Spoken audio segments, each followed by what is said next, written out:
Journal math class 9th arts group exercise number 3.1 मशक number 3.1 general math 9th class arts group. इसके 3.1 exercise हम कर रहे हैं, उसका करेंगे क्वेश्चन पहले वाले सारे कर लिए थे, क्वेश्चन नंबर 4 से स्टार्ट करेंगे। 4 वाला रहता तो वो अब हम करने जा रहे हैं। ये इंपॉर्टेंट क्वेश्चन है, थोड़ा सा टेक्निकल है, कई बच्चों को मुश्किल लग सकता है, इसलिए ध्यान से देखना है। एक दुकानदार एक डिनर सेट को 3,852 रुपये में फ़रोख्त करके 7% नफ़ा हासिल करता है। अगर वो डिनर सेट 4,050 रुपये में फ़रोख्त करे तो उसका नफ़ा फ़ीसद मालूम करें। यानी हमने क्या मालूम करना है? नफ़ा फ़ीसद मालूम करना है।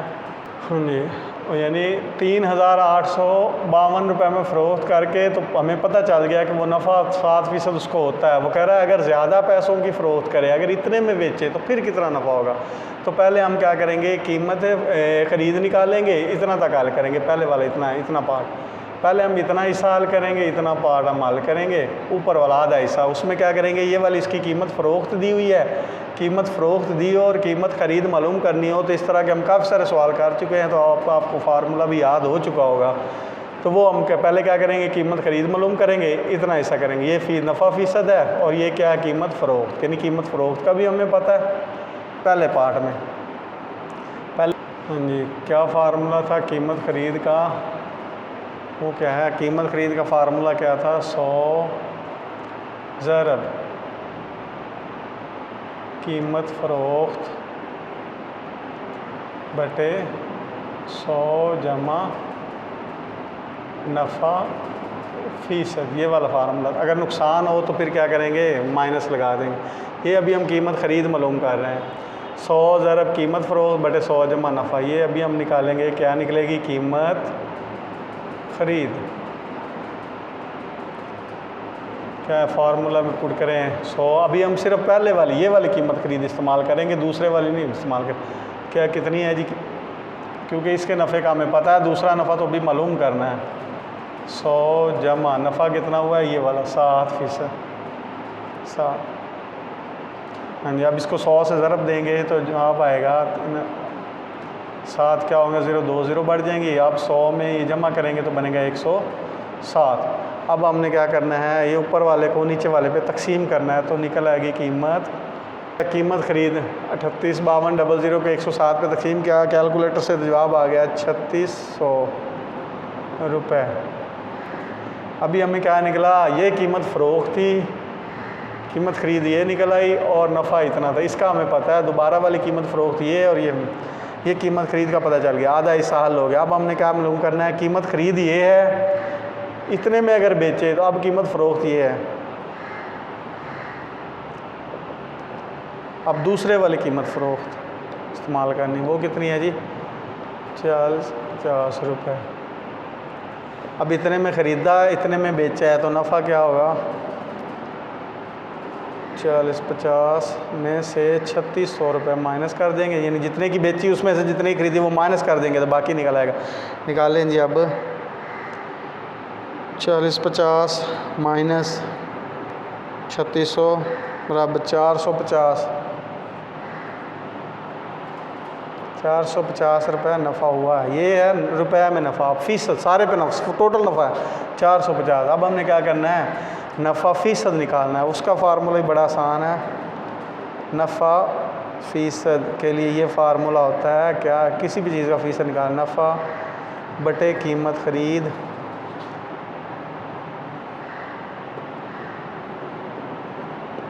ज़रब 100 फ़ीसद में बदलने के लिए।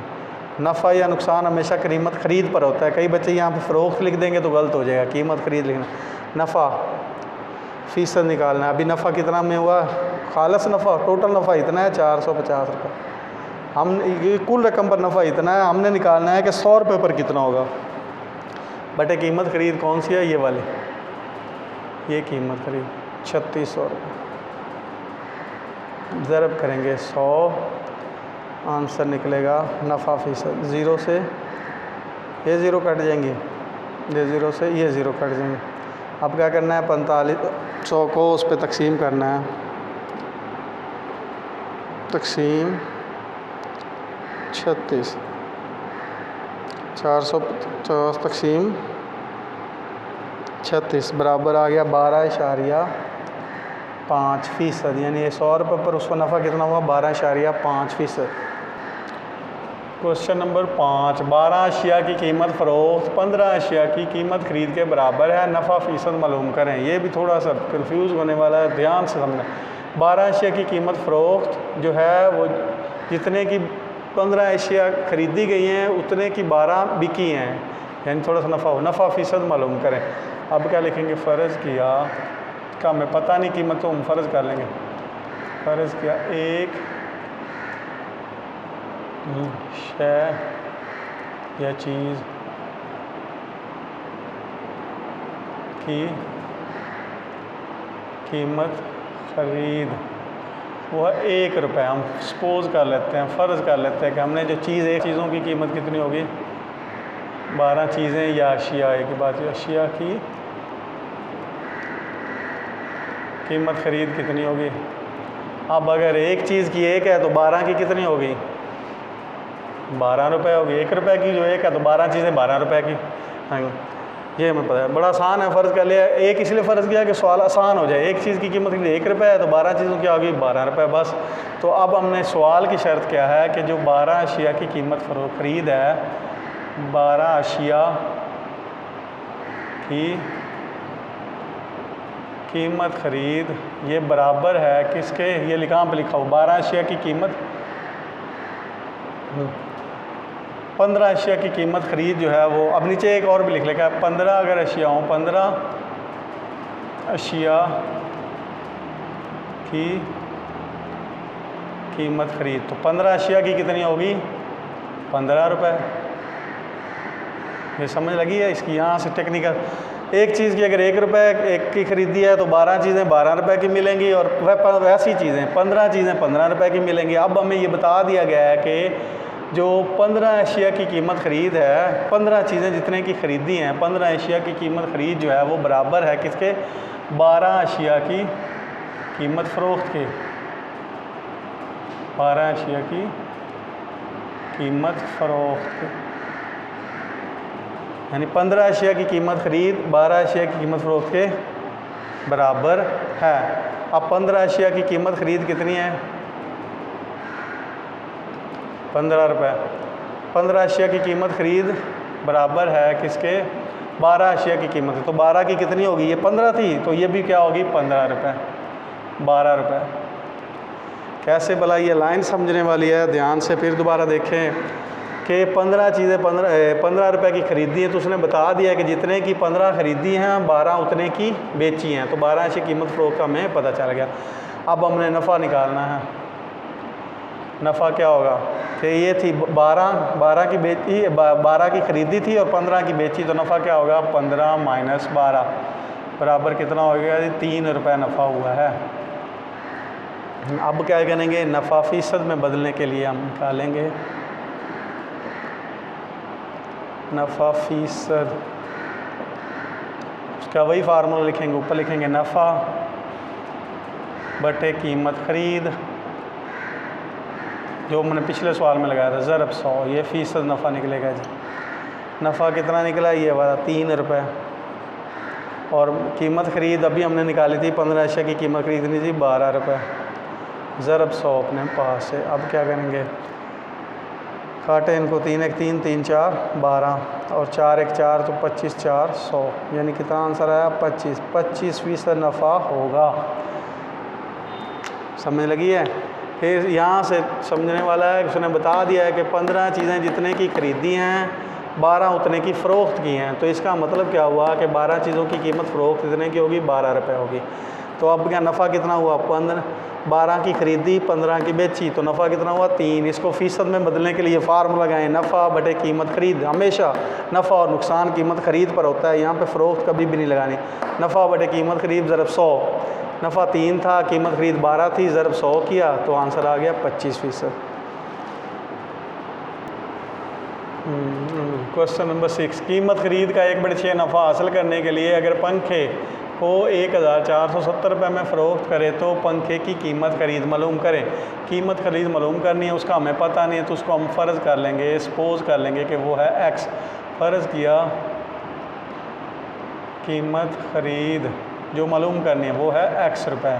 तो अब हम x की कीमत निकाल लेंगे, तो वो जो x की कीमत निकलेगी वही कीमत ख़रीद होगी। अब क्या लिखेंगे, ये हमें पता है कि कीमत जो फ़रोख्त होती है, जितने की बंदा चीज़ बेचता है वो किसके बराबर होती है, जितने की ख़रीदता है उसमें नफ़ा भी जमा करें, उसमें नफ़ा जमा करें तो वो इसके बराबर होती है।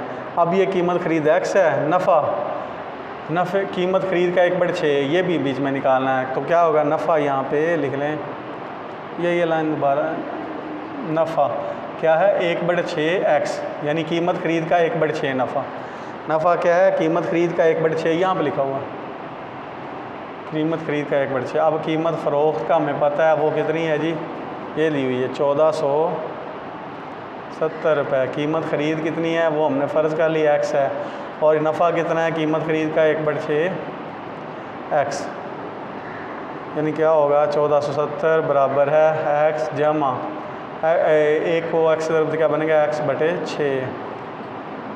अब इन दोनों को सॉल्व करें, जैसे इक्वेशन सॉल्व करते हैं इनका एलसीएम 6 आएगा, 6 को x तरफ बनेगा 6x जमा x, तो क्या बना जी 7x/6। क्या करते होते हैं, ये नीचे वालों का एलसीएम लेते हैं, फिर इसको नीचे वाले पे डिवाइड करके ऊपर ज़रब देते हैं, ये बनेगा 7x, इधर कितना है जी 1470 रुपये, ये 7 वैसे आता जाएगा। अब क्या करेंगे, x की कीमत निकालनी है, बाकी ये 7/6 है, दूसरी तरफ जाके उल्ट जाएगा, यानी x एक तरफ और ये जो है 1470, ये 6/7 जो है दूसरी तरफ उल्ट जाएगा। ये अगर कंफ्यूज हो रहे हैं तो ये इस तरह भी लिख सकते हैं, x इधर ही रहने देते हैं, ये इधर आ गया बनेगा 1470 ज़रब, ये वाला उल्ट हो जाएगा, 6 ऊपर 7 नीचे, दूसरी तरफ लेके जाएँ तो उल्ट हो जाता है। अब हमने क्या करना है, 6 से ज़रब देनी है और 7 पर तकसीम करना है, तो x की वैल्यू निकलेगी, फिर उसको हम सीधा करके लिखेंगे, जितनी भी निकलेगी उतने रुपए इसकी कीमत ख़रीद होगी, वो हमारा आंसर होगा। अब हमने क्या करना है, इसको 6 से ज़रब देना और 7 पे तकसीम करना है कैलकुलेटर से, 7 2 14 7 1 7 अब क्या गया, 7 पे तकसीम किया, 7 2 14 7 1 7 0 वैसे की। अब इसको 6 से ज़रब दे क्या बनेगा, 6 0 0 6 1 6 और 6 2 12, तो क्या कितना आंसर आया जी 1260 रुपये। इतने की कीमत उसने ख़रीदी थी, कीमत ख़रीद का हमें एक्स फ़र्ज़ की थी, वो कितनी आ गई 1260 रुपये। हाँ, अब अगला क्वेश्चन, एक अलमारी 7.5% नफ़ा पर फ़रोख्त की गई, अगर उसे 209 रुपये में फ़रोख्त करना हो तो उसे 2% नुकसान होता है, उसकी कीमत ख़रीद मालूम करें। हाँ जी, एक आदमी एक अलमारी 1/2% नफ़ा पर फ़रोख्त करता है, अगर वो इसे 209 रुपये में फ़रोख्त करे तो उसे 2% नुकसान होता है, उसने कितने में ख़रीदी, क्या मालूम करना है जी कीमत ख़रीद। तो उसको हम फ़र्ज़ कर लेंगे, फ़र्ज़ किया कीमत ख़रीद वो बराबर है x, जैसे पिछले सवाल में किया था। अब क्या करेंगे, उसमें x की वैल्यू निकालेंगे, बाकी सारा 2% नुकसान। अब वो लिखेंगे कीमत फ़रोख्त का हमें पता है वो कीमत 209 रुपये, कीमत फ़रोख्त इतनी है जी 209, ये फार्मूला कीमत फ़रोख्त बराबर है कीमत ख़रीद ज़रब 100 माइनस नुकसान फ़ीसद/100, ये फार्मूला आपने लगाना है, याद रखना है। 209 कीमत ख़रीद का हमें पता नहीं है, वो x है, उसके बाद क्या 100 माइनस कितने फ़ीसद नुकसान हुआ है जी 7 से 1/2। इधर थोड़ा सा नुकसान को हल भी कर लें, नुकसान